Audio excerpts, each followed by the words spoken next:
Call this meeting to order. Good evening, welcome. Select Board meeting, regular meeting for October 7th. First question is, are there any additions or amendments to the agenda? Yeah, I'd like to add the Board of Liquor Control meeting minutes Okay, of October 1st. under approval of minutes, I suggest we add Board of Liquor Control for October 1st meeting. Unless I hear objection, we'll deal with both of them at the same time. And one other thing I think too is, unless I don't see it, but I don't see where there's anything about opening bids. Too, I mean, the bids are for the sand dues due today, right? They are. I assumed it would be part of the road foreman's report, so I put it in the highway folder on the table. Good. We can do that. I guess I just didn't see it on that, so I just said, Yeah, I'm sorry. Good point, but thank you. I think we're covered. Old business? Is it under old business? Road for road Oh, foreman. Okay, we're scheduled to have an executive session with a representative of the Department of Health. Open that and Yeah, I think you have to go into the other room, correct? Could you do Okay. that? Or do we go? Excuse me. Could you clarify the reason for the executive session? Oh, I'm not from Department of Health. It was for the pods. It was For an pod? old- The pods. Okay, so we do not have a representative of the No. health department? I'm sorry? If I knew my public better, I'd be better off. All right, we'll skip over that section Okay. for the moment. If we have a representative, we'll try to fit them in. Next item, excuse me, is approval of the minutes of the regular meeting of September 16th, 2019.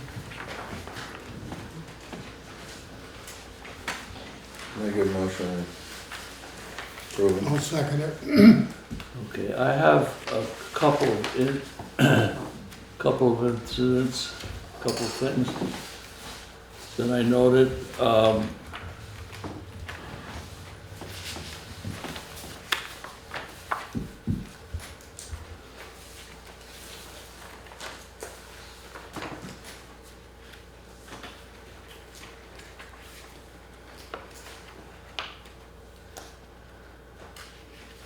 The fourth item on the front page, additions, amendments to agenda.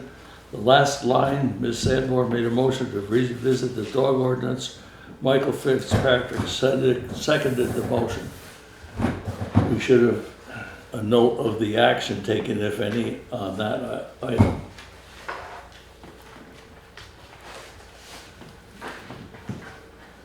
Does anybody have memory better than mine that can tell us what, What was this one now? under Ms. additions and Sanborn. amendments to agenda, I wasn't here, so. the last line, Ms. Sanborn made a motion to revisit the dog ordinance. Michael Fitzpatrick seconded the motion, then we should have action on the motion in the minutes. Yeah. I don't remember, I just thought we was gonna look at it at a different time, wasn't it? To revisit, Okay, so put it on. if it's, I know that, just for clarification, the dog ordinance has a lot of hybrid from 1980s as far as any of the dog ordinances. There's a lot of hybrid wolf kind of information. And I think that was part of a discussion that the animal control officer had as well. okay.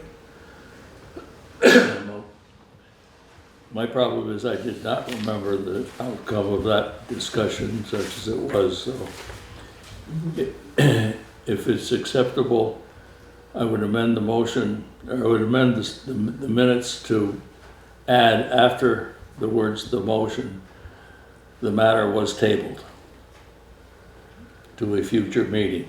Okay.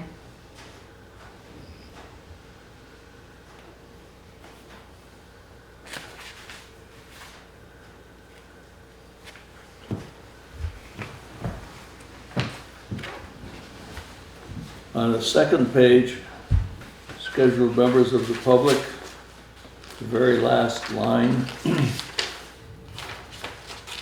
Country fire alarm system will be. I think we need to finish that sentence. Does anybody remember the action? Oh, yeah, I had a question on that. I wasn't here, but I couldn't understand it. Sorry.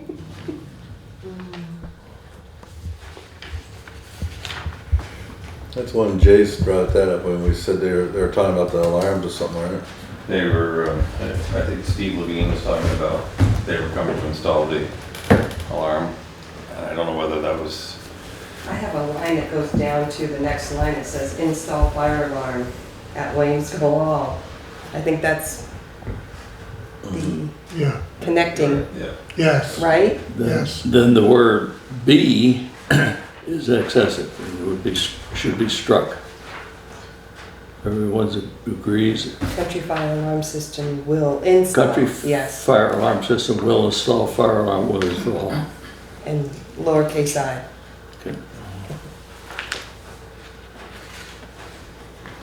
Okay. Thank you.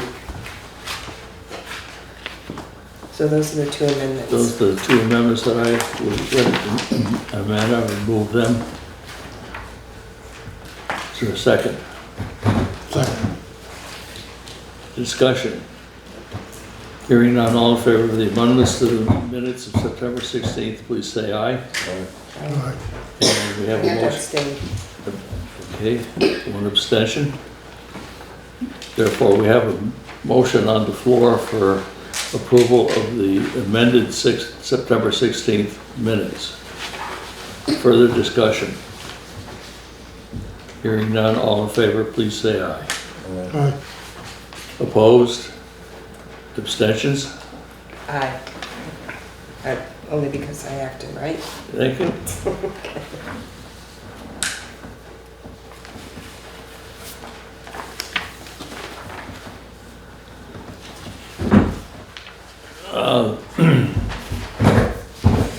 Next item is Board of Liquor Control minutes for September 16th and October 1st. Make a motion to approve it. I see no reason why we cannot take both of them at once. And motion to approve both. Thank Well, you. I wasn't at both of them. I wasn't at, Okay, Either one well, of them, right? we'll table, I wasn't at the one on liquor, we will pass. excuse me, pass- liquor control board, I wasn't at that Yeah, meeting. So I have to abstain from voting. well, what I am suggesting is that we don't have enough members here now that were involved to approve those minutes, so I'm suggesting we pass over that until a future regular meeting. Chris, were you not at both of those meetings either? No, he was at one of them. I was So- at one, And I was at one of them. Right, so yeah, we got enough. So to we have approve. enough to do it. I just wasn't at the liquor control one. Yeah, but there were two separate meetings. Right, there's three of us at each one, so we were all at the first one. She wasn't. I And then was. you and me and her were at the last one. Okay, but the, the approval of the minutes should be by a majority of the board as constituted tonight, that did attend that meeting. That's a majority, 3. 3-3. 3 out of 5. Did all, both, attend. You would have to vote, Pete. All meetings. I mean, each meeting. You're saying a majority for all the meetings? I'm saying that if we had 3 members at the September 16th meeting, Mm-hmm. the minutes for that meeting should be approved by a majority of those three. Right, so that would be you, me and Chris, and, Okay. Thank you. okay. Yeah, okay. I make a motion to approve that one. Any second? Yeah. Thank you. Is further discussion? Hearing none, all in favor of approving the minutes for the Board of Liquor Control meeting of September 16th, please say aye. Opposed? Any abstentions? Aye.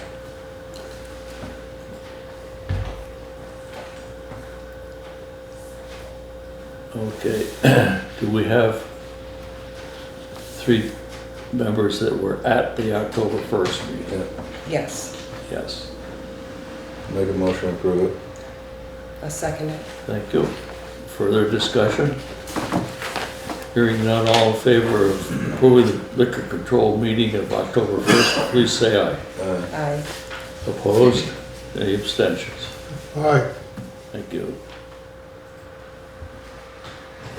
Okay, next item on business is road business, road foreman and road commissioners report. Okay, thank you. Striping on the new pavement in the village has been completed. And the speed limit will be painted on West Street coming in from South Wardsboro Road at some point this week. It'll be painted on the On the road? pavement, yeah. It's the first one we tried to see how it works. You can also do striping leading up to it. We're gonna try just the speed limit for the time being and see how that works and go from there. We bought 25 and 3-foot stencils so that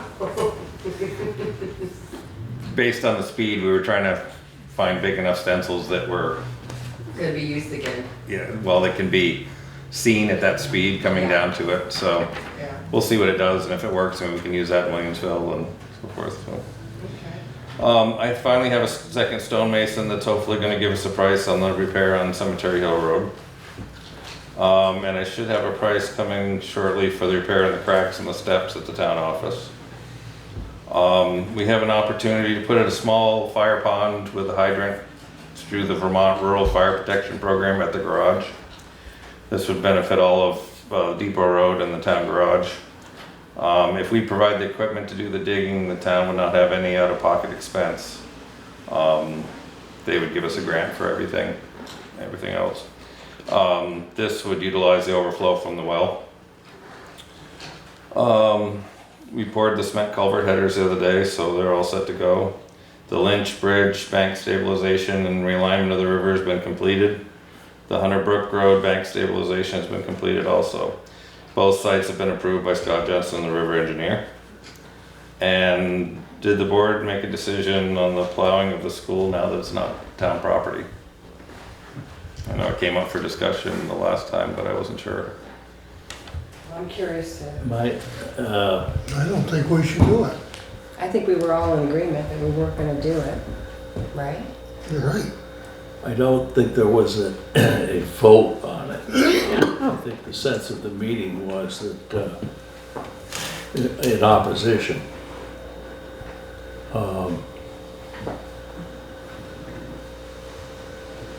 Well, I guess it's up to us to notify the school district board, union, whatever it is called now, to that effect. So we will follow up on that. Well, do we have to take a vote on it? If anyone wishes to make a motion to that effect, I certainly would entertain it. Okay, I make a motion that we don't do the snow plowing at the New Brook School. Second it. We have the motion before us. Is there further discussion? Hearing none, all in favor of the motion to not plow at school, please say aye. Aye. Aye. Opposed? Any abstentions? You want me to notify him? I think we should probably do it. I Yeah. have this information, so. Okay, we'll try to defend you. And what was your feeling on putting in the fire thing? Do you have any objections or? I make a motion to do it if it doesn't cost the town any money. So we can dig the hole ourselves. They'll engineer it and so forth. It'd be sometime in the spring at this point. What's the What's the purpose? approximate size? 30,000 gallons, which he said isn't terribly big. I don't know, maybe 25 feet and 30 feet in diameter, I don't know. He would, sounded like he would figure out whether to make it deeper, depends on what the soils were. You probably would do a test hole for him to see what it needed. But the minimum is 30,000 gallons that it has to hold to qualify. Is there a recommended site at this point? Yeah, it's over, as you come in the garage and go across in front of the doors, over in that back corner there where kind of the topsoil pile is. Beyond that, that's where the runoff from the well is. We got, what is it, 2 gallons a minute? 2 gallons a minute They're overflow. overflowing all the time there. So my question would be, what would be the purpose, I guess? Why did they say that?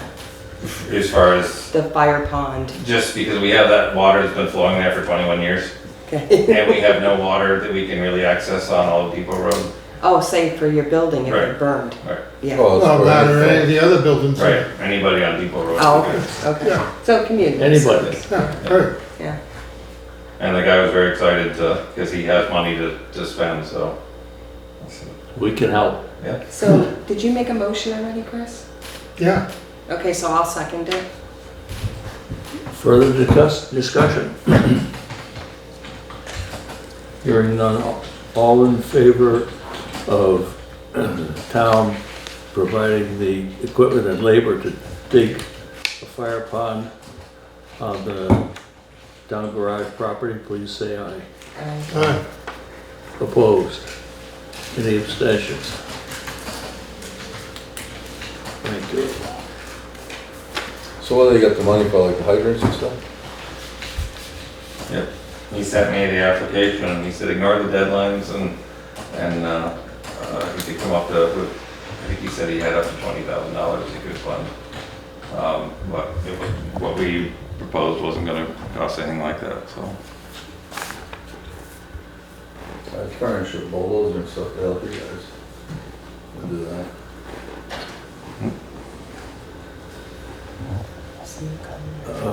Marlos, in connection with, have you anything else that you'd like to bring to us? We got that Jones Hill access permit Oh, that we tabled. yes. Okay, let's deal with that right now then. Is there a, I did go up and look at that after Chris told me to go up and look at it too. There ain't not much here to do, nothing with. No, it's not. I That's mean, why, it's in violation of everything that you stand for the town driveway permit. what the one they put in there is in violation, they never got a permit for it. That's what I'm saying, what they got there is already, Yeah, there's no room. So I don't know what you really ever would do right there to, there's like no- I just told Jay, the only thing he could ever do is dig himself a parking spot to go in 20 feet flat, but then he'd have to climb stairs, get has to be down. under the house. As I say, you have to climb up into the house. if we might, could I have a motion and then we'll go back into discussion? I make a motion to discuss the Jones Road permit. All right, but Is that not right? yeah, I got a feeling that somebody was willing to make a motion to disapprove the permit and then we could, I'll make a motion to well, she's already made a motion. Well, a discussion there's no to, second. I'll make a motion, we disapprove the permit. Second. Thank you. Discussion, thank you. Well, like I said, there's no room to put a driveway in there according to our specs. So, and they've already got the driveway there. They took probably a path that walked up at one time and just kept shoveling it over and made it wider and wider. But the ditches, there's no culvert there for one thing, so if it really rains hard, comes down, goes out around his driveway, probably washing the town road out too. If nothing else, I think we should let them know that if it does tear out the town road because of their driveway that they've got there, it'd be up to them to pay the expense to fix it. It's nothing but dead sand there. There's nothing to it. So I'm gathering that this guy took and cut out an embankment to make a driveway, just, I think at one time the parking spot was on the other side of the road. Yeah, it was. In Glyville there, yeah. And then they had a path going up to the house and they just kept widening it and laid up some sticks along the side of it.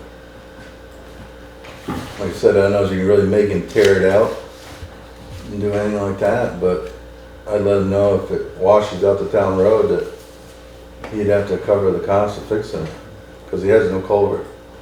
could you ask him to stabilize it? Or then you're getting into No, it's- environmental stuff? It's Really about no the- way of stabilizing It's about the length of a truck. It goes up in like that. It's really tight right there.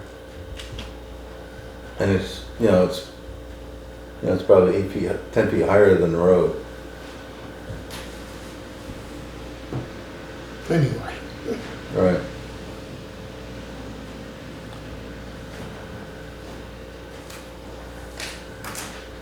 So- Okay, is there further discussion on the motion before us? Hearing none, all in favor of denying the permit for access permit for off Adams Hill Road, please say aye. Jones Hill. Jones Hill, I'm sorry. Jones Hill. Aye. But do we want to put in there that we want to notify the owner? We will notify the owner that owners that they would be responsible for any damage to the town road as a result of the location of the Driveway. access and lack of culvert. All in favor of the motion, please say aye. Aye. Opposed? Anybody abstaining?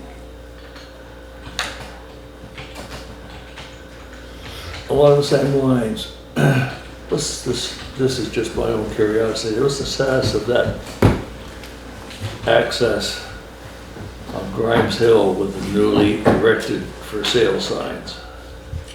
That's, access has been there for quite a while. That was given, Yeah. there's a permit for Yeah. that. And he's just, when we widened out the road, he asked for some ditch fill there, and he's sloping it so the water doesn't run down. As I said, I was behind on that, didn't know. Yep. Went by it a couple of times.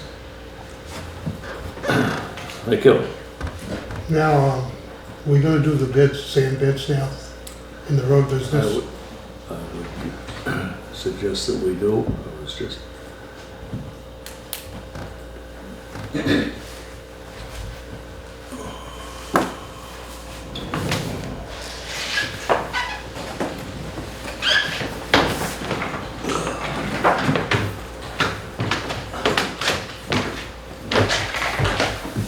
Christopher.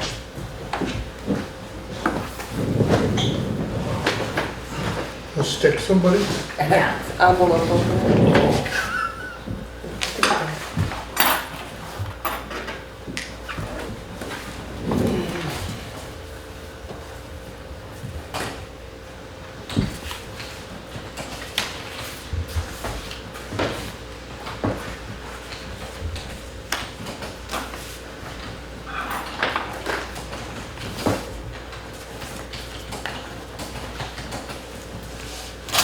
Did you get 3 of them or 4? 4.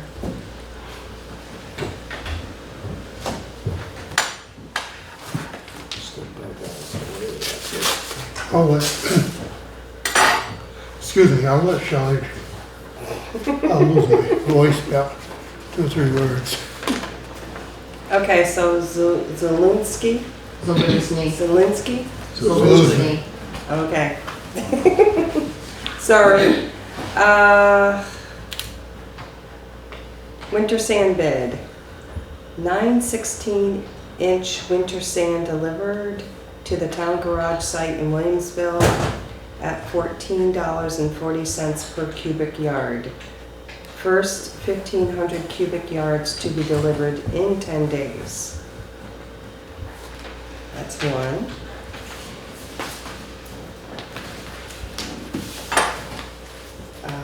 Sasasano Industries.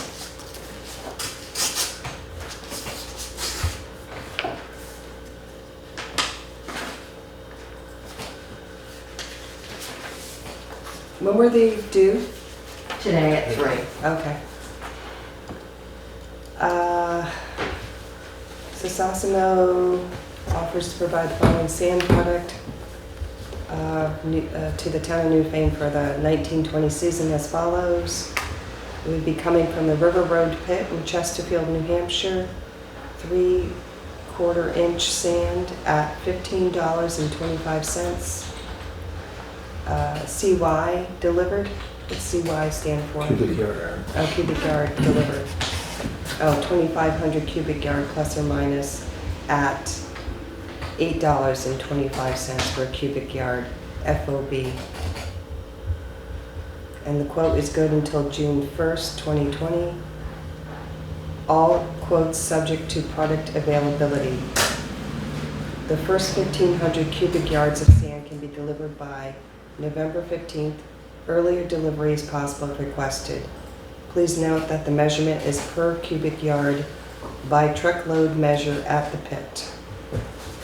Thank you for the opportunity to present this price quote. If you have any questions, please don't hesitate to contact us. Okay. You want me to keep going? Please. Please, a lot better than I would.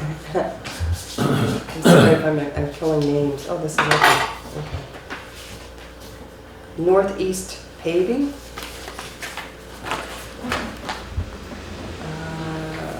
Winter sand. Doesn't say what type of sand. Just says sand, Winter Road, FOB. Looks like a ton, $8.25. CY is $9.91. So per ton, it's $8.25. Per cubic yard, it's $9.91. Delivered, it's going to cost for a ton $17.25, and for cubic yard, it'll be $20.72 delivered. That's Northeast Paving.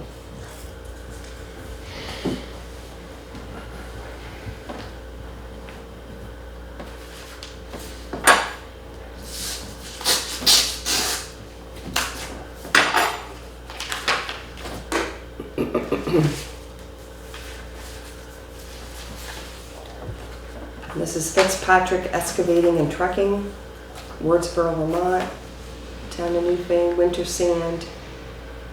Winter sand delivered to town stockpile, $11.25 per yard. And that is it. Where's your sand coming from, Mike? Well, I got sand in this pit down here, some good sand, I also have some pit in Brattleboro now. And you have to take a look at it and see.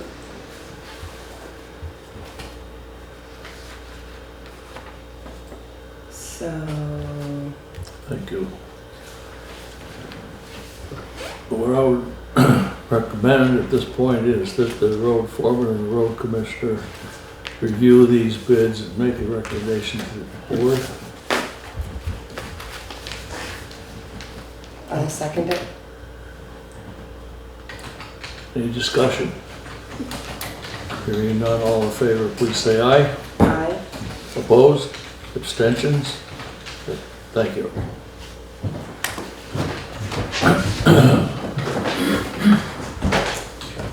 Is there any other road business?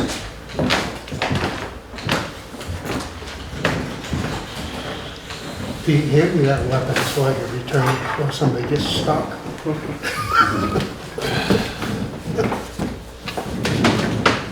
Thank you. We have,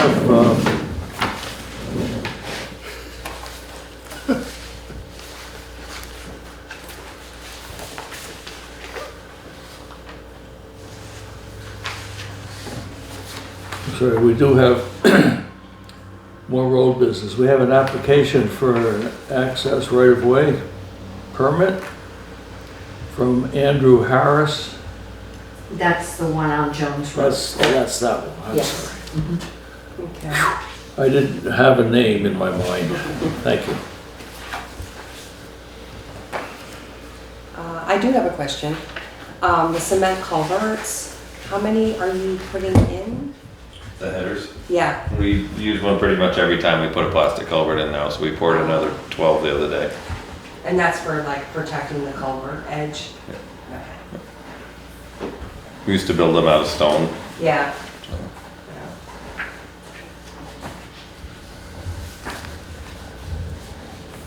Okay, administrative assistance report.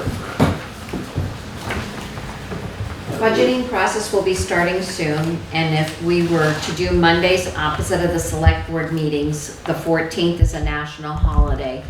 Do you want the budget meetings to start on the 28th? On September 18th, I attended the municipal budget workshop in Montpelier. This has given me some insight as to what a process is ahead of us, and I'm looking forward to working on my first report. I have just reviewed the VLCT insurance renewal for the town. I will send that off tomorrow in an email to await the quote for the new policy. I shall let you know when that comes in. Andrew Martin successfully treated the sulfur smell affecting our office water last Wednesday, and everything's good.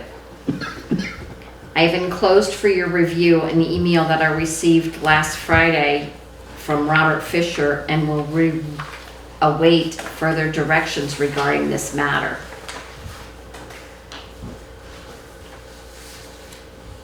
It's a 9-page email, so rather than go into detail, I have just attached it.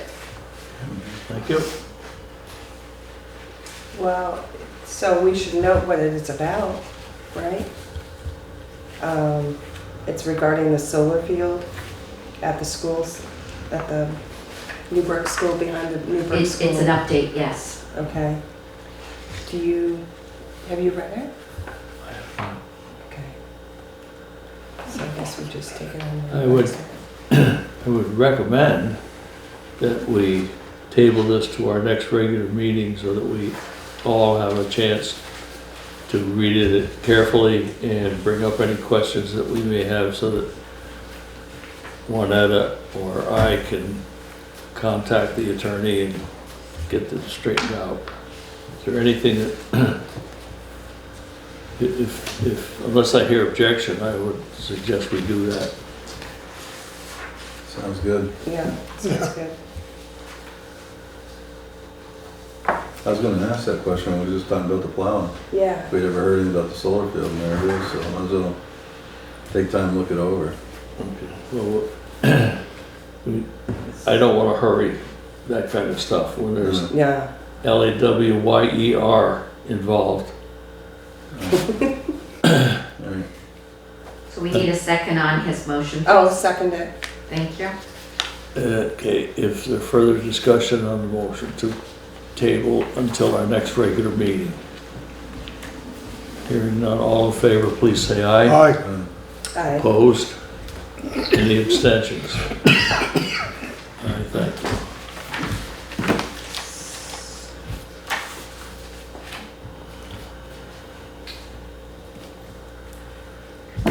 So I guess we need to go back to saying whether or not we wanted the budget meeting to start on the 28th. Correct. If we do Mondays. And that's every other Monday. How many do you think we're gonna need? I think that'd be a start, then we have to step it up a little bit, we can go a little bit more. Just one day? But that'd be, get it going on the 28th, and then get the feel of things, then Things go smooth, you should be able to do it in about 5 applications. I think that's been pretty much the case in the past. So the 5 meetings? Yeah, Okay. recommendation is to start on Monday, the 28th. make a motion, so. I'll second it. Discussion. Hearing none, all in favor of starting on the 28th, please say aye. Aye. Aye. Opposed, abstentions, thank you.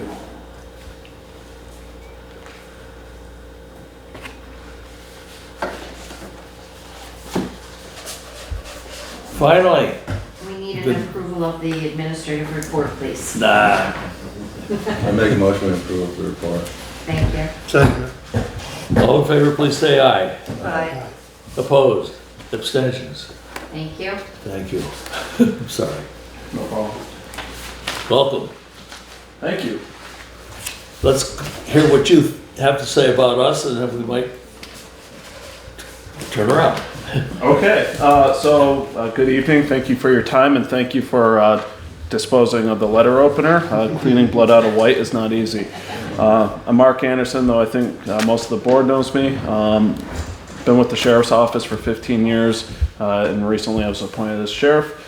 I'm here, I believe, as a result of the letter I sent out to all the select boards, really with no end game other than just to make the connection and say hello, and if there's anything the sheriff's office can do for the town or with the town, then we're interested in doing so, but I wasn't really coming here to make a pitch. Other than one caveat, which is being in the town of Newfane, I've had many people come into my office asking for services, in which I then have to share. We do not contract with the town. There's actually a gentleman sitting right behind me who came in today, and I said, hey, come to the select board meeting tonight. While I don't come to pressure the board to enter into a contract with my office, I at least want to say we can. We have a 24-hour dispatch.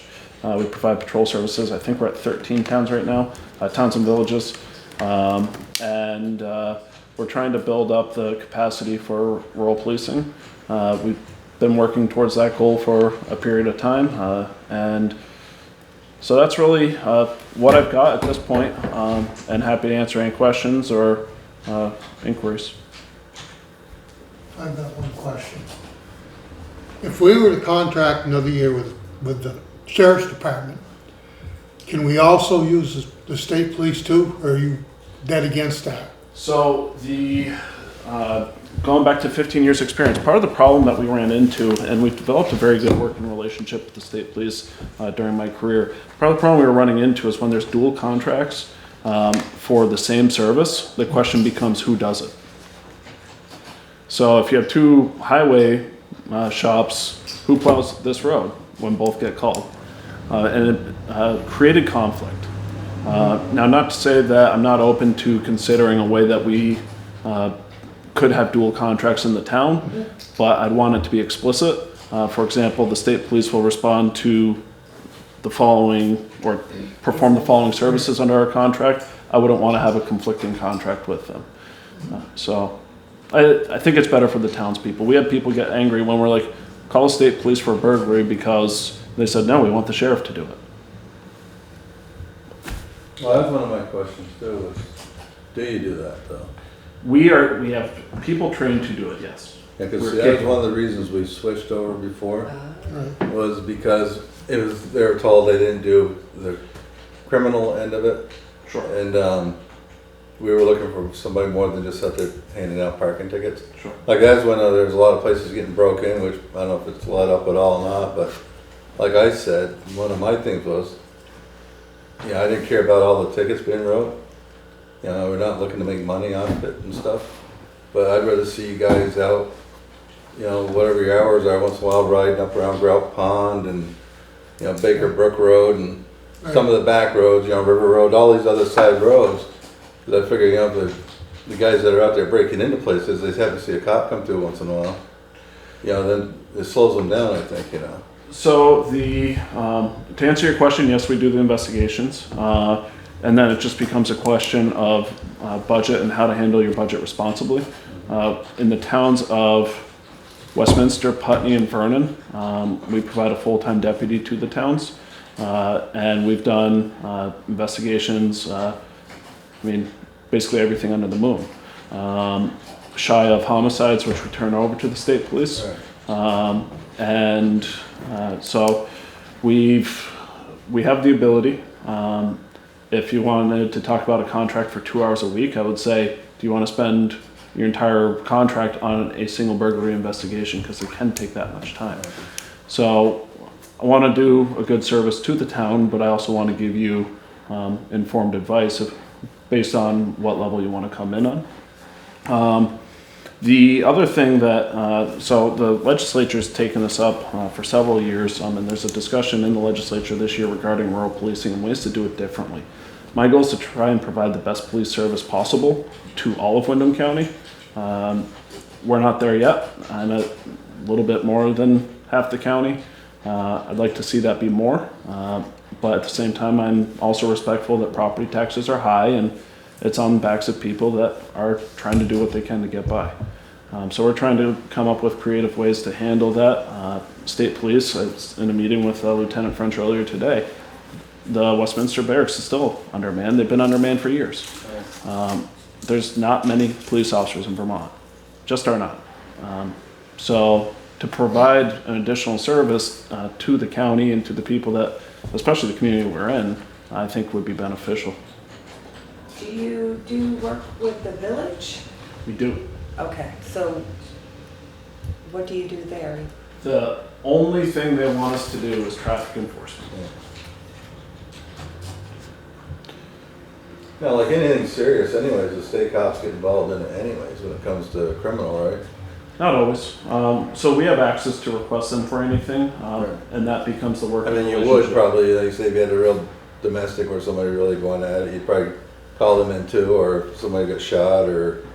So the scale of investigation is going to determine it. Domestics are, in terms of investigatory times, fairly short. It would actually probably be cumbersome to bring a separate agency in to reinvestigate, essentially, and would probably not be a recommended practice.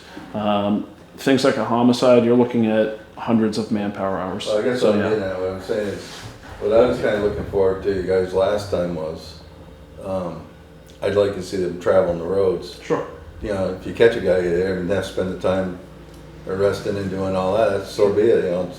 Whatever. It's money well spent. So it is a shame that we're not using you when you're right in town. I mean, it would be nice to be able to use you, but like I said, that was one of the reasons we switched. We had X amount of dollars. And no matter what does happen, if it's something serious, the state police are going to show up anyway. So.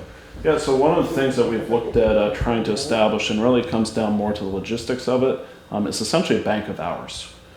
So you purchase $100. That's what we do with troopers. Yeah, so you purchase $100 worth of services, you spend the $100, we just say, we spent it. Do you want to fund the account again? So that's one of the things that we've been tossing around. It's really just a question of how to do it in a way that you can budget for, in a way that we can provide the best service. Well, have you been able to say, okay, for driving the roads, surveilling or whatever, versus speeding versus, do you charge out your services in that manner versus a bank of hours? No, so for us, basically what we do is we take the cost of our service, we roll it into an hourly rate, so that purchases the car, the gas, all the service for the car, so we just make it one flat hourly rate. Right. Rather than say, okay, well, it's going to be $10 an hour, but I also have to work in the oil disposal fee and the mileage fee and all these other fees that then it makes it hard to budget I for. wouldn't expect that. So the How would you manage, like, if we had two contracts, one with the state and one with you? it would be more specific of how would you want to have that contract set up. What would the contract with the state be for versus the contract with me? Would it be based on territory? Would it be based on days? Again, I would ask you that Those are all question. things that we would have to make a decision on. I think it's the way it's set up right now. The money that we have kind of gives us so much each week, doesn't it? 1.8 hours. Yeah. A week. Yeah. How much?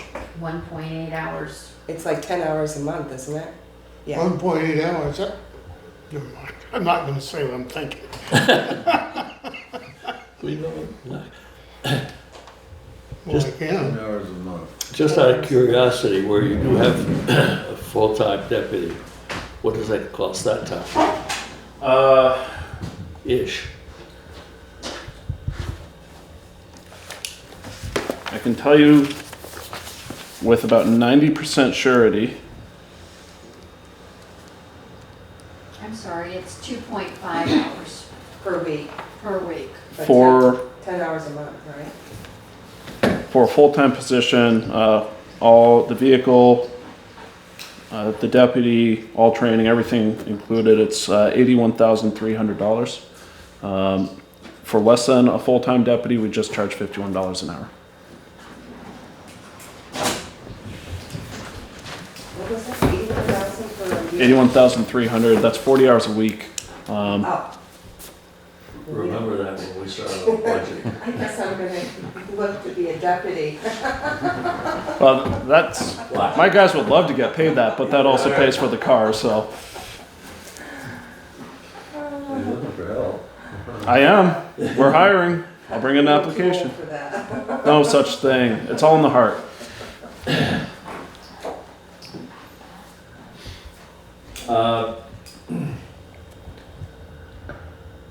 I think you've picked up that we have a history, if I'm Yes. correct, of trying to figure out what we should do with whom. And I think that that'll continue, but we'll certainly take everything that we can learn from you, and put it in the pot and see where we go. Welcome to Newfane and Wyndham County, well, still Wyndham County. Well, I'd like to look at it a little bit more serious too, because, you know, just maybe go over the whole thing with this, because remember we was looking for more reports from the state police of what they've really been doing. A couple of meetings there, we asked that question, remember? Right. Lynetta, do we still get reports? Melissa gets them, I've never I seen mean, I them. think it'd be nice to really look it over just a little bit more. They come with Melissa it. gets them with her billing, but I've never seen them. So we should ask Melissa to forward it to the select board. Yeah, Could you do that? I can. Okay. So I just want to make one comment regarding the dual contracting. If we did transition to a bank of hours, even a simple way that we could clarify it is when we run out of money in the bank, then it's the state police contract or vice versa. So I'm flexible to that discussion, but that's really a discussion that needs to occur with Lieutenant French, I was the board, and curious myself. about it, Yep. that's why I asked. It's a good question because that was an issue years ago. And I don't want to say you have to be locked into a contract with me and I'm the only one. I just don't want to deal with the mess that we had to deal with that people didn't see, which was trying to explain to somebody who's upset and been violated in whichever way they've been violated that we're not the person they should be talking to. And the state police had the same problem. So we felt that this was a responsible way for us to play nice in the sandbox. And if that conversation can continue, I mean, I don't think that the way we've been doing is the only way it has to be done. I think it's been effective. But at the end of the day, it can be a discussion. It really just comes down to clarity of communication. Oh, how many towns do you split with state police? Right now, I'm aware of none. But I like the idea, like if we did a bank of hours or something and we ran out, then it would It will default to the state police. automatically. Automatically. So at the end of the So- day, the state police are responsible for the general policing of the state of Vermont, whether you give them a nickel or See, not. I could do it that way. So if the bank of hours runs out, you call 911, they answer, they respond. So I don't want to insinuate that there's any lack of policing in the sense that when you need help, you're in a crisis, there will be police there. The hard part is that because there's a shortage in their manning, they have a large area to cover. They cover up into Windsor County, they cover over into Bennington County. So if you call and say my house was broken into or my camp's been broken into and the person's not still in the building, that gets a lower priority than the person who's getting beat up up in Cavendish. So that's where we provide a service that provides more police officers in the region right now. And if we need the state police, we access their services. We have access to their special teams. We can work with their Bureau of Criminal Investigations. We're partnered with the Child Advocacy Center down in Brattleboro that does sexual assault investigations for us, so we partner with them. For years, we had an investigator committed to that organization. We've come quite a ways just in rebuilding the foundation that was unfortunately undermined at the very beginning of my career. And it took a lot of hard work, but I think we're at a place where we can entertain a relationship that provides the needs that you've discussed, and we could look into that further if you wanted to. So if somebody comes to your building and says, I've got a problem, what do you say to them? Right now, Mm-hmm. here's the phone number for the state police. Right. 911. Now, if it's an emergency, I mean, I'm not cold-hearted. If somebody's like on the floor having a heart attack, I'm going to render aid. Yeah. If somebody's being attacked in my office, I'm going to render a response. So for everyone to understand, I mean, what's the difference between your department versus the troopers? Just, pretty Yep. basic. So if you look at the enabling language for the state police under Title 20, basically there are two responsibilities by statute. One is search and rescue. So they're responsible for the entire search and rescue function throughout the state. Second is the general policing of Vermont, which is not incredibly clear. Yeah, pretty broad. If you look at the statutes that define my responsibilities, I'm responsible for the service of civil process, which is like papers from the court. So if you don't pay your credit card and you get sued, I'm the guy who shows up to say you've been served. Okay. I'm also responsible for transporting prisoners for the state of Vermont to the courthouse and back. Oh, okay. Beyond that, I have no other mandatory responsibilities. But I'm allowed to enter into contracts. So each sheriff has the ability to look at their community and say, what do we need? I was speaking with one sheriff who recognized his area needed EOC, not the town specifically. He said What's EOC? Emergency Operations Center. Okay. So during Irene, that's a place where people came together to say, okay, let's lay the plans. So rather than do it on a town level, he said, we need it at a county level. It's Grand Isle. So they have 5 towns, and he said, I'll just pay for the services, I'll get things set up, and then you can just come here and use it. So way different than here in Windham County, where if I said that, I'd probably have 14 different towns say, we don't want to come to that. I don't want to speak for other towns, but I would just assume that would be the answer I would get. But I do know that we need policing in Windham County. Chittenden County, they don't need policing because almost every single town and city there has a police department. Oh. So Sheriff McLaughlin does, I think, 2 or 3 contracts. We have so many more policing responsibilities in Windham County than Chittenden County, which you would think would be opposite. Yeah. So I'm afforded the flexibility to enter into those contracts. I do a lot of contracting for the state of Vermont. I do a lot of contracting for local organizations, nonprofits. We try to be engaged in the community, support the community, and obviously I'm involved with more than a dozen towns. So are you a part of the state or a separate entity? If you really want to hash that one, we can talk about it. I'm a state employee.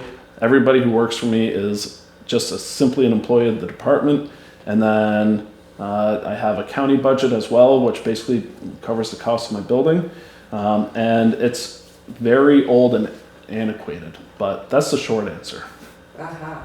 It gets very complicated. Yeah, because people always wonder what the sheriff's department is versus the state troopers. Yep. So it's good to ask some of those questions and get further clarification. Yes. Well, I'd be interested in looking into it more, as long as we got new blood in there now Yeah. and stuff. And I know a lot of people always ask how come we never use them, so It I seems think it's worth a shot. Take a better look use at of it. our money, actually. Well, certainly when the time comes, we'll be Look reaching into out to everybody. Yeah. I do anticipate, just for budgeting purposes, because it sounds like that process is starting, I do anticipate no later than November 1st sending my rate letter out. I send it to all the towns, whether you want to use me or not, so you should be looking for that. If you don't see it for some reason, if I send it to an old address or something, it's a mistake, and certainly feel free to give a call. So November 1st is my deadline for all my other towns as well, and I do just blast that countywide. Okay, sounds good. Thank you again, and we know where you live. Do you live in the town or? I live in Brattleboro. I just moved to It's in Brattleboro. a white building up here. Yeah, right. Well, yeah. If I'm not in my bed, chances are I'm going to be. So, thank you for your time. Can't get far. Thank you. Thanks a lot. Coming in.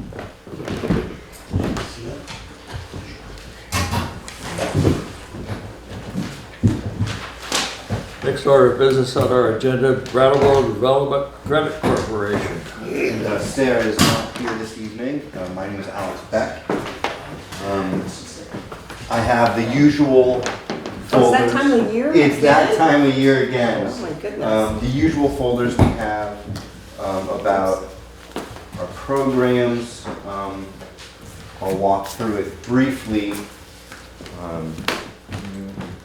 And then what is perhaps more unique, and I think what you folks want to hear is a Newfane specific, some data that we put together. Yeah, sure. I don't think there are any surprises in these. And nothing changed? No, not with the population and this data. Oh, okay. In the big picture. So the quick overview, we provide businesses of all sizes with support in either starting or growing. It could mean incubator space somewhere in Brattleboro, one of our properties, or it could be helping folks develop and expand in other places. I'm not sure of the explicit role that we play, but Josh Druk is on our board of SEVEDS, and I know has long been in conversation, talking about the beautiful expansion next door. And so we've certainly been, keeping an eye on that and offering support when necessary. And most of these flyers in here have plenty of contact information for those small business support services. Anyone who is either just has an idea or they want to really scale a business, you can reach out to us and we'll find the right person for that. The majority of the work that our town's contribution supports is our workforce programs. And you'll see there's a big, one of the pages in here with a map. Yeah, what's that mean? So what this says, and this is really, these two pages are the best, tells the best story of why workforce is so important. And it really says that every day on average, 530 people leave the town of Newfane to go to work and come back. And 270 people come in from somewhere else to work in Newfane. Oh, okay. So there's folks coming into work, so that's always a good sign. But what we do know, and it's true for most towns in the county, is a significant portion of your residents work somewhere else. If you turn the next page over where you see these bar graphs, Yeah. what this shows is the average commuting time. Yeah. So if you look at the 20 to 24 minutes Yeah. and everything above that, it's around 80% of the working folks in your town drive at least 20 minutes. So that might mean to Brattleboro, but some folks are driving 60 or more minutes. Some folks may be going to Bellows Falls or to the Deerfield Valley or up to Stratton. So those, so that just kind of gives a big picture of why a regional workforce approach is important, because your residents need to be prepared for jobs here and in the surrounding towns.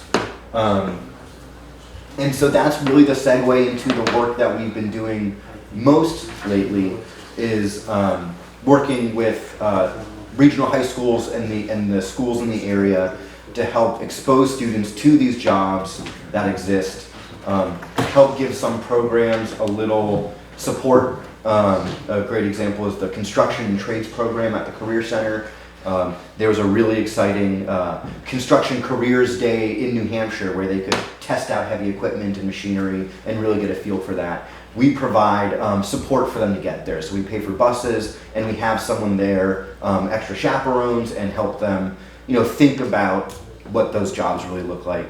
On October 16th, we're taking all of the freshmen in Leland and Gray to a variety of different manufacturers. Technically, October's manufacturing month.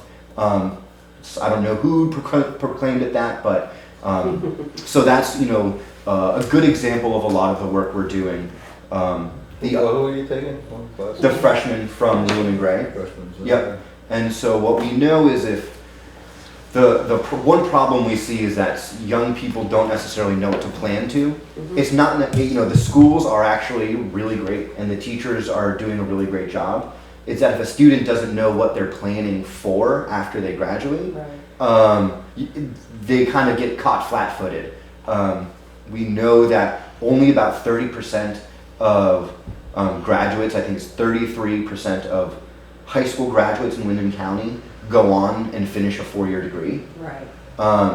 And so there's a lot of, the students are going to college, they're going off to college, and we hope they come back and work here. But there's also a huge portion of students who are locally educated, could compete very easily for local jobs because there's shortages. One of these students could walk into the sheriff's department, and That's 70% of the kids. yeah, so a huge portion of them. There's a lot, 2-year degrees and certificate programs are mixed in there too, in there as well. So one thing that we also do is if we know there's a lot of careers in one field, we'll work with the local CCV or VTC to make sure that they're providing the kinds of trainings that align with that, or supporting that. So there's a new LNA program at Vermont Tech. And so what we do is go to the students and say, if you're excited about healthcare, here's what you should plan to take, when you graduate. Then after a course or certification, they could get a job at Grace Cottage, at Brattleboro Memorial, at the Retreat, any of these hospitals in the area. So it's making sure that they can compete that way. And so that's a lot of the work that we do. The other side of things is we also run the local career expo, which is coming up on October 17th. And again, WW has a table. They're recruiting through that event. It's medium to large employers come together in downtown Brattleboro and try and find folks who are looking for work. So to get into the population more is I'd be shocked to find any employers who don't have at least one job vacancy. We have more job openings than we have people who are prepared to fill them. So a lot of that is making sure our students are the ones, again, applying for local positions, at the town and the fire departments and the sheriffs. Well, getting training. Getting training. Yeah. Yeah. Working on the training aspect of it. Yep. Yeah. And so it's not really fair to tell a student, look at all these great jobs you can get after high school. Good luck figuring out how you get there. A lot of it is convincing students, take math your senior year even if you don't have to, because you actually need a little bit of math to do good construction or manufacturing. You need to do, you need to know your inches and your centimeters and all of those skills that become technical skills when you enter the workforce that students don't think they need now. So yeah, that's the bigger picture. We also have a college internship program that we mentioned before. WW has had folks in the past. The Sheriff's Department has actually had interns through us in the past, working on community relations projects, so they don't need to dip into as hours for the town. So some of those other side projects in the past, we've had interns do that. Yeah, and we provide recruitment services for large businesses. That is something we offer, but it's not subsidized through the town, through the municipal contributions. That's mostly goes to things that people don't want to write grants for, like field trips or getting a third party to come in and do mock interviews with students. It's hard to find those little money for those little things that really, support the teachers and students. So I'd be happy to answer any questions. How many hours are you at Lindman and Gray in a week? So I need to be careful because the camera's on, but Leland and Gray has been an exceptional leader in this program. With Bob, with Bill Anton and Bob Thibault. That change in leadership really invigorated a lot of what was going on. So we are there at least once a week. And we were there this morning for a staff meeting to talk with the teachers about, it's easy to have career stuff happening in the co-op program or when you're in your guidance office. But if you're a math teacher and you want to help a student learn how to budget on a on their new job, let's pretend you're making $15 an hour. Right. Where are you going to live? Where do you buy your groceries? Can you afford to go skiing? Helping students work through those questions. It's meeting with the teachers and helping them bring some of those tools to that as well. So yeah, we're there at least once a week, I'd say. Application to Yep. reality. Yeah, and so and we do different things in each high school. So Leland and Gray has a really exceptional co-op program. So what we're focusing on is how do we make sure what those students are experiencing, all students have the opportunity to experience that. Whereas other schools, they just want how many students can we place here or there, or personalized learning plans is a big thing that a lot of schools are talking about. I'll say it's an exciting challenge for us to be in the education world as economic development people, but the staff person, Christy, who of course isn't here tonight, she's a licensed educator. She grew up in Wilmington, lived in Boston for quite some time, and did skills training for the hospitality industry in Boston. And so she's used to and has a lot of experience doing a lot of the skills training that entry-level young people need to just get their foot in the door and doing that. So Showing up. yeah, I'm thrilled to say I'm not the person leading the mock interviews or the resume workshops. We have a full-time staff person to do that. So that's what we've been working on. Again, we've really benefited from a strong partnership with Leland and Gray. Kindle Farm, they're bringing their students to the career fair. So we're also making sure that we're engaging any and all folks in the area. What's the engagement with the kids at the school? So it's getting young folks to think beyond 48 hours is the hardest thing that we struggle with. But I think one thing we really appreciate about working at Leland and Gray is because it has smaller class sizes. You can actually get to know the students. Last year seeing students in the co-op program go through the mock interview process and doing a lot of that. There's certain students who, even if they aren't, they're not college bound and you're not worried at all. There are some students who show up every day and they work really hard, and it's a rewarding part of our job to see that.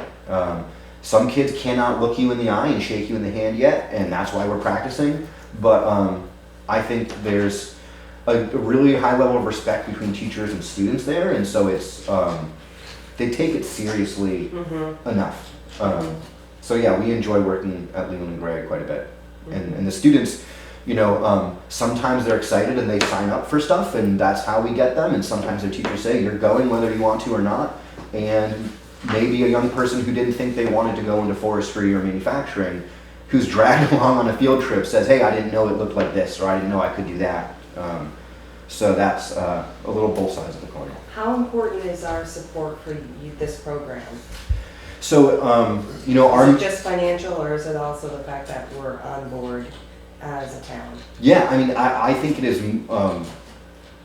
I'd say it's both, and in very different ways. The opportunity that we have to talk to the entire town every year is great. You folks tend to understand what we do more because we visit a few times more frequently.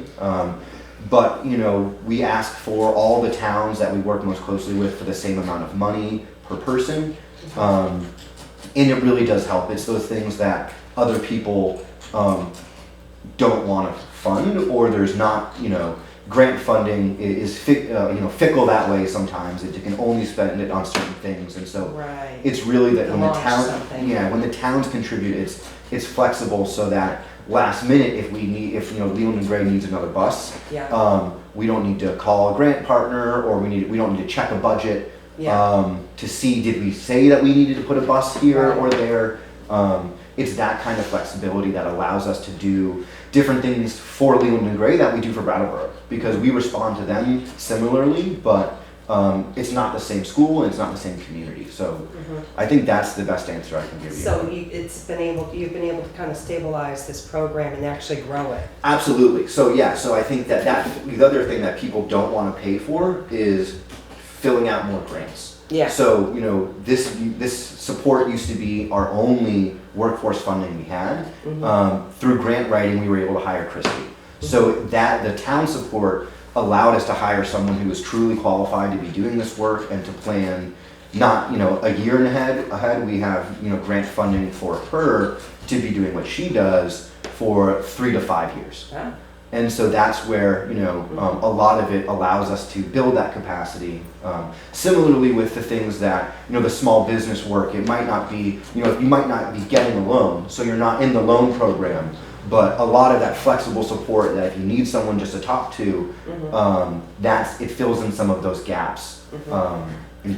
You also, this is not just for the school. I mean, we've been talking a lot about the school, but it's also services that you guys offer at the at your office. Yep.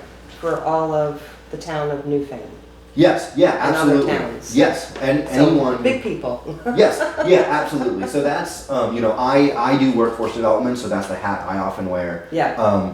But if you are an adult job seeker, absolutely, we work closely with all of the other state agencies that in this line of work, but we also work really closely with employers to understand what their needs are and can help navigate that. Especially the young professionals group. The word young professional is a bad name because you don't need to consider yourself professional. You don't need a job at all. We help a lot of people who are either just graduating or coming back to navigate, you know, the labor market and that as well.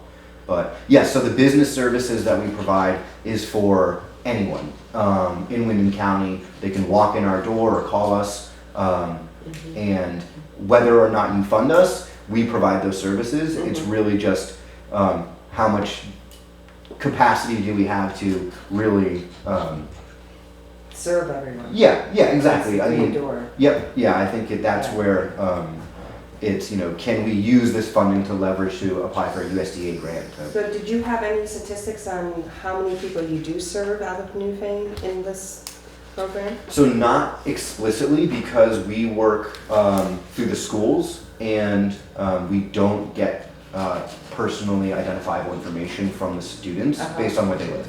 So when we talk about our workforce, we usually talk about it in terms of which school districts folks are feeding into. This is not just for workforce. No, it's Okay. not. Our support. No, it's primarily for that, but I think the small business support stuff, I would need to ask RT. We can have him send some of that information. Yeah, and that'd be stuff. great to see. Yeah. Again, I don't work on that side, so I can list off which businesses, but again, you know, the one that we've been, you know, watching and supporting is WW. Yeah. That's great. Any questions? So I believe we've submitted our, you know, request for funding again, and I'm hoping that we're on the listed as a separate article, as we have been in years past, and if so, yeah, okay, great, yeah, and so of course someone will be here, someone will be here at town meeting day with more reports and all of that, all of this stuff that we said today and more. You'll be at the town meeting? Yeah. Oh. Yep.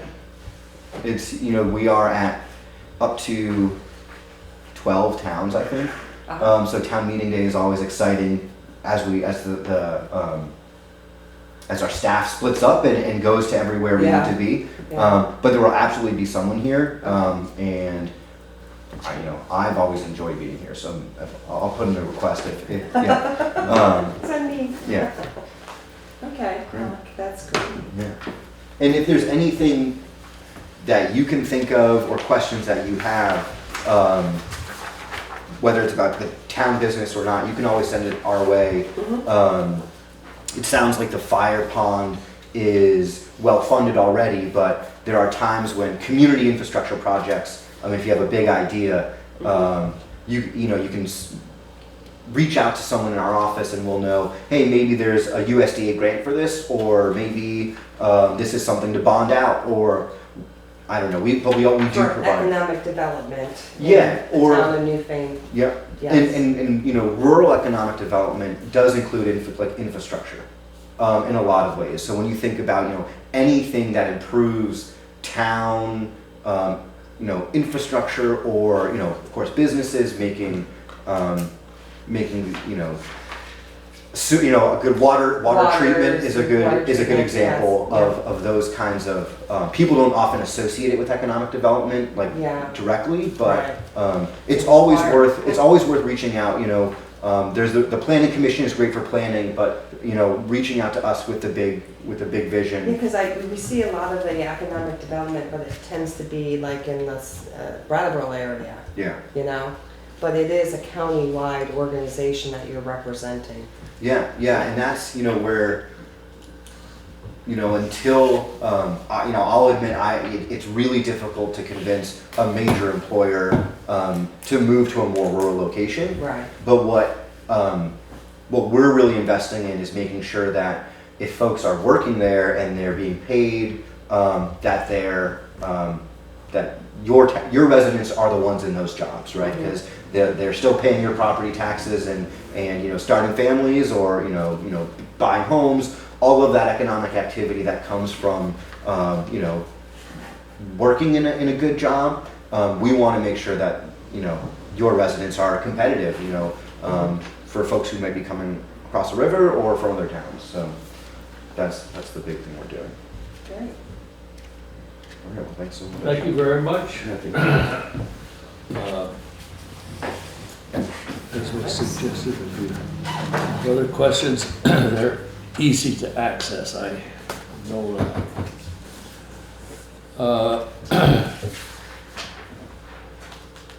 Okay, anyone else from the public have anything that they'd like to bring up? Old business, traffic study report, traffic Thank calming. you. More deputy sheriffs. Calm traffic. Anybody want to take the lead on this? Well, I read it. It looks like everyone's speeding over the limits. The 86th percentile, right? Is that pretty much? That's the speed at which people travel or less. And that's what the state says by law should be your speed limit, Right. unless you have extenuating circumstances. So Do we have extenuating? so that's where I think the villages come in as being, Quieter, right, yeah. right. So there's a number of things. Well, there's two parts to this, the whole safety audit and the speed thing. They're both fairly, there's a lot of information there to absorb. There's a lot of signage stuff that needs to change to bring it up to the new MUTCD standards, which we have some of the signage there already to do. We just wanted to wait until we've been through this process to figure out if we're changing anything. Did you get more than just the traffic count numbers? Yeah. That's all we got. That's all I got. Right, but then there's the original one that we got last year, Oh. the safety audit. Okay. Remember where they did all the villages, they walked up and down? Yes. That was a whole nother thing, and that's another Right, so that's part of 30 or 40 this. pages, yeah. Yeah. Yep. Okay. And they had suggestions on that too. Yes, they had a lot of suggestions. Yeah. But I mean, all these speed, this is just basically the speed study. Speed, what type of vehicles. What type of vehicle? And volume, yeah. Actually, the volumes were kind of interesting on some of the roads. Yeah, I mean, some of them are, well, a lot of them I check mark are weekday average. So a lot of people will say, well, it's the weekenders, you know, that are driving fast through here, but, you know, the bulk of them, of travelers, are during the weekday. Absolutely. So that would, I would think, would be the local residents versus weekenders, you know, speeding. but, I mean, you can infer that. And it goes way up to, you know, just a few, say, 7 miles over the speed limit to like up to 19 miles over the speed limit on Dover Road west of Ruther Drive. So that was the highest, but an 18 miles over the speed limit, and that's a 25 mile per hour speed limit area, posted area, and that's in the west of South Newfane Village, facing east of Dover Road. I don't know which section that is. West of South Newfane Village. On Dover Road. Heading towards Dover. Yeah. Oh yeah, maybe in here. Once you cross the bridge. That's this Ruther Drive. See the star indicates the area they're talking about. That's where the counter was. The counter was, yeah. One thing is that there was a group of people, they don't want to be called a committee. Annie Landenberger, and Al, and Annie's been the one that's been most vocal about wanting to get first crack at this, so to speak. So as far as I'm concerned, that'd be fine. Yeah. I think it's important that we see this, be aware of it, understand all of the ups and downs so that we can respond to whatever we hear from those people. There are 3 people. It's not a town-appointed committee or group or faction or whatever you want to call it, but I think that we, out of courtesy and so forth, should listen to what they have to say. But, and at the same time, know what is in the report. Well, what I had thought was that when we've got all these reports again, is that my suggestion would be that Jay would look at what the budget for traffic road costs, you know, line item budget for, I think there's signage you've got, right? Right. You got repairs. Road safety and signage, yeah. Road safety and signage, is that the same thing or two different? Two different things. Two different Yeah. things, okay. Um, So that's sort of what we are dealing with in your budget, right? Road safety and signage. or highway safety, I think it's called. Okay. So I wondered about getting together with those folks. Some of the ideas they came with originally, you know, digging up a section of pavement to try to slow people down, those didn't fly with the state at all, because it's not the stuff you could do on Loop Road is different than what we can do on Dover Road, because that's a federal connecting highway. That's what it's called, a Yeah. federal connecting highway. Yeah. So we have to follow, and their signage has to meet the MUTCD standards as far as size and content. So I thought maybe if we got together with them, got their ideas, told them what we are capable of doing, and then just try to come up with a plan and start working on it. A lot of it's signage. I thought, you know, there could be some line painting, some speed limits done. And then maybe when you do the budget for enforcement, you know, there may be a few more hours of enforcement around town. I don't know. I have to admit that I don't know if those 3 people have gotten together since this was published or not. Do you know offhand? I haven't seen anything. They usually keep me in the loop on what they're doing, what they're talking about. They want a special meeting, they feel, for them to voice their concerns. I think just to wrap it all up, I mean, I think the first study that we had in hand was 2005, and that was in the same areas that we're talking about. So we're into 2019, and there's been very limited work on trying to calm the traffic through the villages, which, you know, they have the right to consider a village. It's considered a village, and to be able to have safety, you know, alongside the roadways if there's no sidewalks, and what are they gonna do? How do they get, from their house to the post office? People should be able to walk and not have to get in their car and drive, 3-4 places down to get to the post office safely. So, I understand it, and I think, what we can do, I mean, Jay has been able to look for grants or found grants, that with matching funds from the town, from the state, or full state, that we've been able to move on projects for town road safety and improvement. So, I mean, I think that's we just have to stay focused on that. I don't think there's anything else we can do, because we can't raise the taxes for everybody in the town of Newfane to, enhance a couple of villages, smaller villages, cluster of people that live on a very high traffic area. I mean, it's,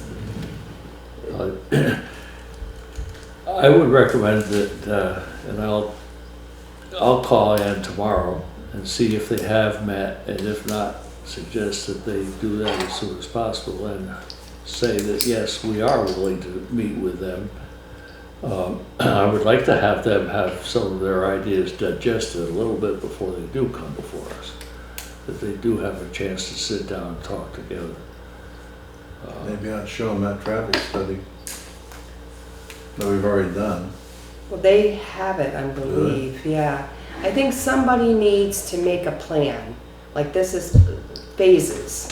And when you do a project, you usually have these phases. So the first phase is, and I think we've been working on it, is signage, and then painting the roads. First phase would be do nothing. No, the first phase isn't doing nothing. Well, one of the people that's on the committee is one of the worst offenders. Now, the guy that just Okay. left, isn't that part of what they did too? Well, that's part of, for economic development, sure. I mean, if they can provide better safety in a village, then you would have a more economic development too. More stores could pop up, so that would be something that they could work with us on. We could maybe match funds, and they have access to a lot of funding programs. I think all of that is down the road a little bit. The first thing to do is to make sure that they understand that we are willing to meet with them, and we hope that they will have some of their thoughts and so forth boiled down a little bit when they do come. Well, I think we have to lead as the town, because Well, I got, that's what I'm suggesting, okay. I won't go there. okay? So if it's all right with other members of the board, I will contact Ann and see what we can put together for sometime in the near future meeting. In the public, are you talking about, at a board meeting, at a select board meeting? Absolutely. Okay, Yeah. Anything like that we get involved in is public and open. Mhm. yeah. Yeah, I make a motion. We give Pete the go ahead to talk to him. Okay, I will. Well, I'm the liaison off the board, so I would be happy to contact her. Well, she's been emailing me Uh-huh, pretty solidly, uh-huh. so I think So you're gonna take the lead on it, go ahead. I'll get back to her. Okay. It'd be kind of interesting to see what they got for ideas too. Sure. Just to hear what kind of things. I mean, about like the ash tree where they want to move the firehouse, but I don't think we're going to go to that extent. Okay,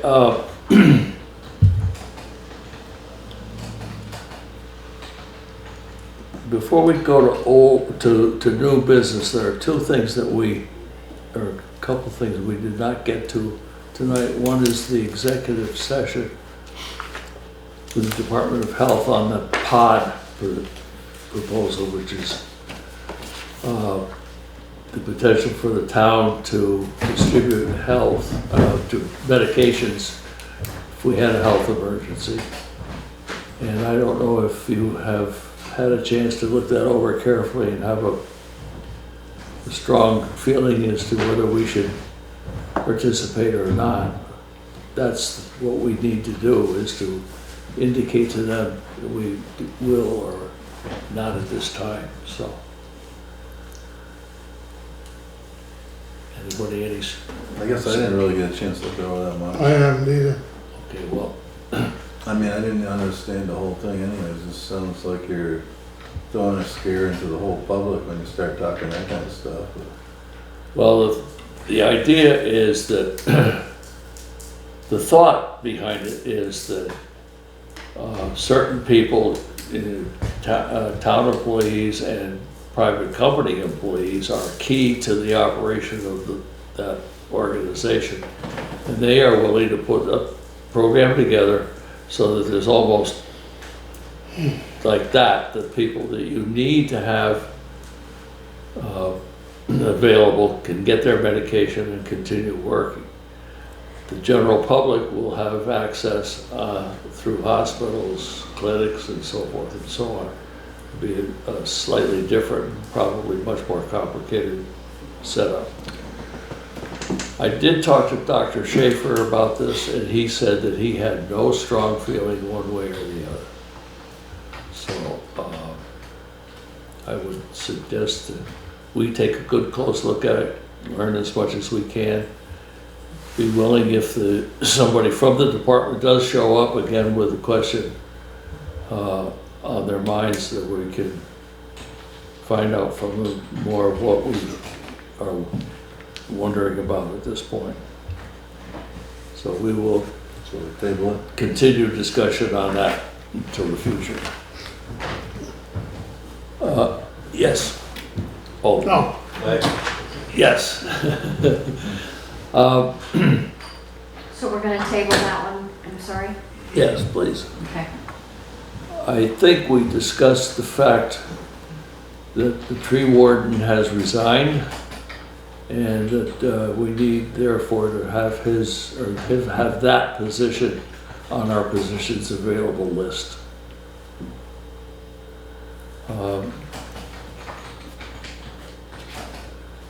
Okay. It's gonna be pretty hard to find somebody with that kind of knowledge that he's done all these years. I mean, anybody can look at a tree, and next thing they tell you if it's any good or not, you know? Yeah, well, we'll just have to bait the hook and see what we get. I don't know if there's anybody in town that could do it even, that has the knowledge. Well, I would venture to guess that perhaps we could go to somebody that doesn't live in the town. Yeah. So keep our minds open to that possibility. Okay, correspondence. We have a letter from Frank Saponsky, dated September 16th, regarding the building at 542 Vermont Route 30, which is right across the street here. Recommended the Newfane Health Officer request the Select Board send notice to owners of the hazardous condition of the building at 542 Route 30. There's concern with the unfortunate poor connection of the building. It's been noticed by myself the recent collapse of the front porch is very hazardous. Possibility of material falling in close proximity to the highway, the safety of vehicles and pedestrians passing by. I feel this issue needs to be addressed before New England weather makes matters worse. Thank you for your attention, Frank Saponsky.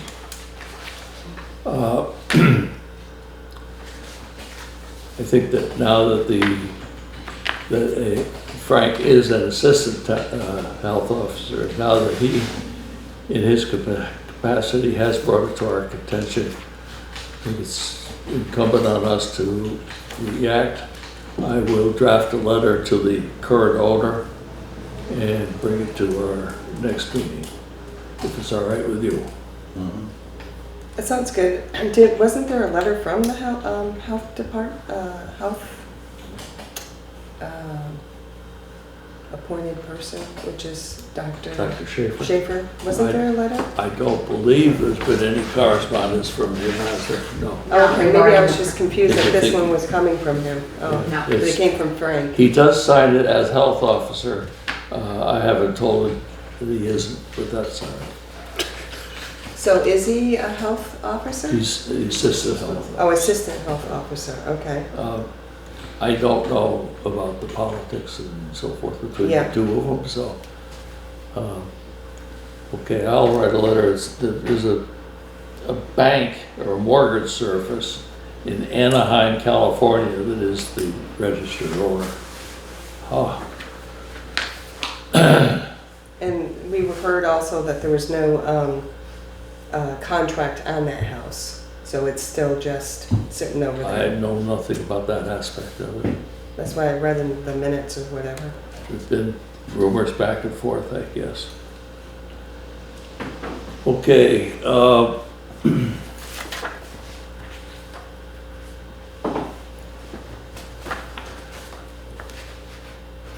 other correspondence, excuse me, please, I'm sorry.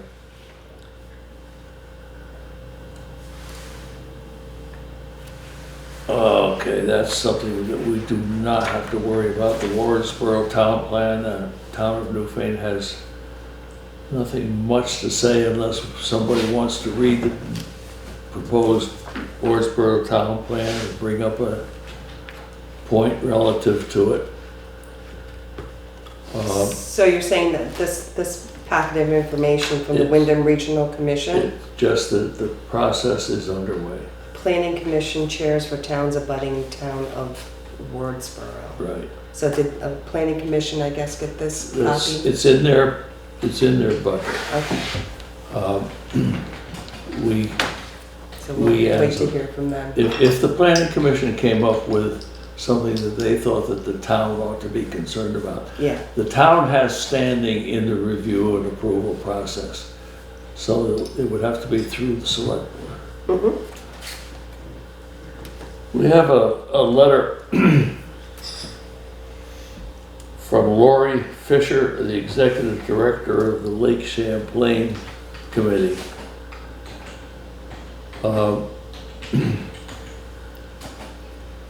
It's a fairly long letter, and I'll try to get through the important part of it.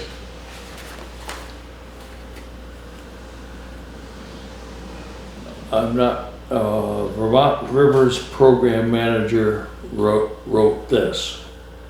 I just read Lessons from the Flood, Stem to Stern. This document and work that went into it set a perfect tone for the conversation and challenges that lie ahead in making Vermont communities more resilient to flooding. Stories are hopeful, demonstrate that local folks with the right amount of technical and financial assistance can make things happen on the ground. It's great to have a document that reads, they did this or that, and it worked. I truly hope this little book of stories makes it into every Vermont town, every Vermont office that might in some way deal with river, floodplain, lakeshore management. I take it that there was another publication that came with this letter. No, sir.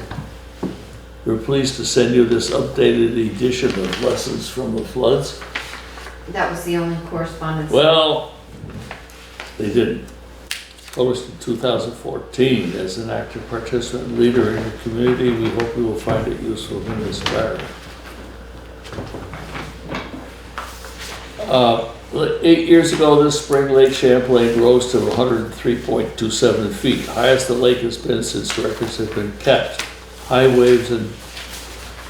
water and waves battered the shoreline. Then on August 28, 2011, Tropical Storm Irene slammed into the Champlain Valley. Up to 11 inches of rain fell, swelled and flooded, rivers swelled and flooded homes, roads and bridges were swept away. Since Irene, there have been 10 more federally declared natural disasters in Vermont. In preparing this publication, Lake Champlain Committee sought examples from communities that are particularly vulnerable to flooding and those that are trying to prepare for it. As we toured the region and listened to stories of flood damage, several themes resurfaced. We have identified 8 lessons to be considered by communities seeking to increase their resilience to and recovery from future flood events. 7 are focused on river systems. 1 addresses how to protect lakeshore properties. Lessons from the floods provides a series of case studies that highlight positive and negative river and shoreline management. Case studies show specific locations where environmentally sound river or shoreline actions protected people and infrastructure during flooding. We also highlight examples where dredging or berming to remediate local issues created substantial downstream problems. We hope this publication will help you in your community efforts to ensure resiliency and protect against flooding. If you wish, I will request that they send a copy of it. We'll have it on hand in case we want to get into flood resiliency again, which we probably should, but till it starts to rain, don't worry. Build the ark.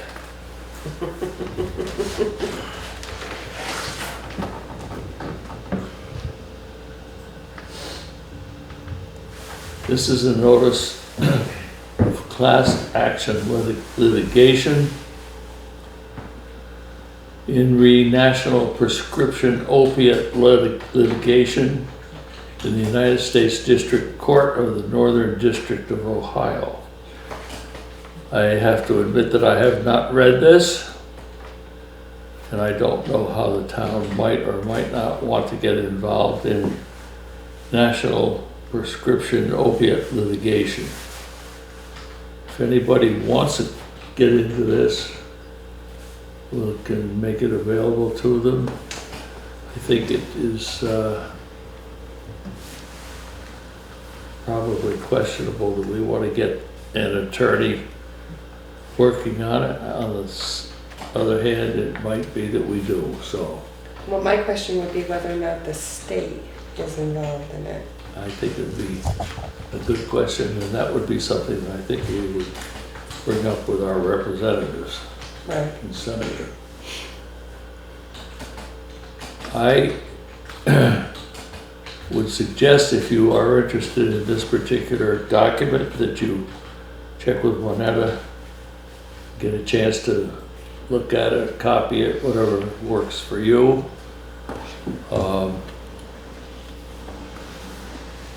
And we'll go from there. I would like to bring it up again at the next meeting, and I'll see if I can get a response from Dr. Schaefer as to his concern, his level of his concern about opiate use in Newfane. Sounds good. He should have an idea, Good to know. might be able to say something about it without being too specific. Right. Okay, I'll do that. We don't need a motion on that, I don't believe.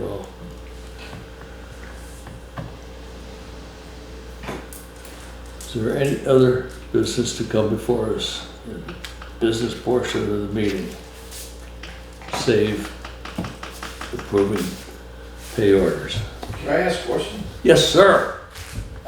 Going back to your medical pod or whatever, is that for like epidemic or for people's medications that they aren't able to get to because like the flood, everything was closed out, bridges were out? That's an emergency situation. Yep. They haven't further defined the emergency or the type of emergency. The idea, I think, is that it would be serious enough so that people ought to get a pill, a shot, or something like that. And that for the town to be sure that the person driving the truck has had his or her medication. The big question as I see it is it going to be that difficult for a town employee, appointee, whatever the case may be, to get to the head of the line at Grace Cottage or Brattleboro, or to make it worth our while saying so-and-so is responsible for this project because he or she has a medical background. So-and-so is responsible for these medications and they're going to be kept in such and such a place. So-and-so is going to check every 13 and a quarter months that it's up to date. Yeah. Those are the hassles that I see. And it's for, basically for town and infrastructure employees, not for the general public. In this case, as I understand it, it's for the town. Yeah. Town officers, employees, Officers Yeah. and not residents, I mean, right? if it's, Okay. yeah, if it's a, if, I can't, Preventive. I can't quite- That's preventive and it's planning yeah. ahead. It's about planning, yeah, so that That's- you're I just not wanted coming to down clear- with chicken pox or something and not being able to make decisions for the town, I think it'd have to be something more more than chicken pox. problematic than pockets, but I don't know. Ebola. Okay, if there is no further business in general nature, we'll move to day orders, which appear to be. Say goodnight, please. Thank you.